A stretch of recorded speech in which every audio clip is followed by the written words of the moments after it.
working on the script for a long time, with full expectations of making it with Chadwick and with the cast, and that screenplay was very much a character piece about T'Challa and from his perspective, but the size and scope of the movie was the same as this one. You know what I mean? It was a lot of action and set pieces. Wakanda Forever es una película que tiene que lidiar con la pérdida y con cómo seguir adelante después de eso.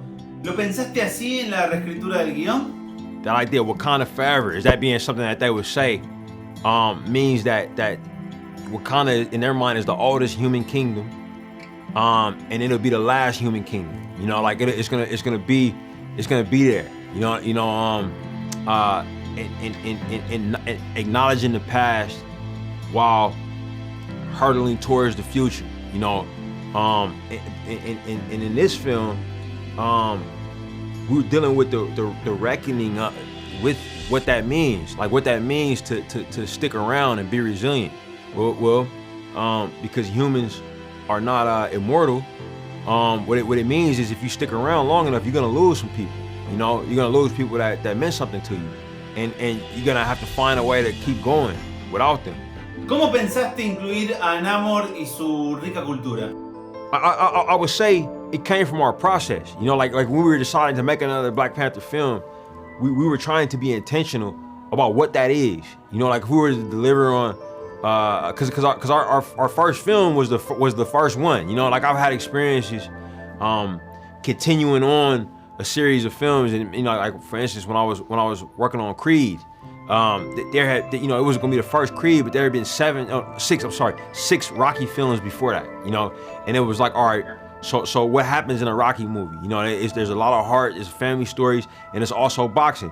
It's usually a big fight at the end of it. You know what I mean? And so there's a training montage. There were certain things that we knew that the audience would be walking in with expectations for, that we would either have to deliver upon or very skillfully subvert. You know, but you couldn't do anything else around that, or else you would lose the audience. You know, so for this, we were asking ourselves, all right, people who made Black Panther, what makes a Black Panther movie? You know what I'm saying? And one of the things that we really like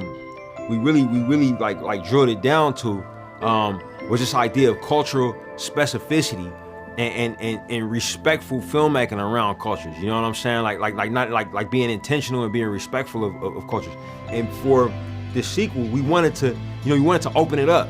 You know what I mean? We wanted the film to grow in scope, like and audiences had already gotten a taste of Wakanda. So our assignment was for ourselves to get a deeper taste of Wakandan culture, while simultaneously bringing audiences to a new culture. You know, and for us, we also wanted this film to exist in concert with other things that were in the cultural zeitgeist. You know, we didn't want to give people the same thing but different. You know what I mean? We wanted to give people something that felt new and unique,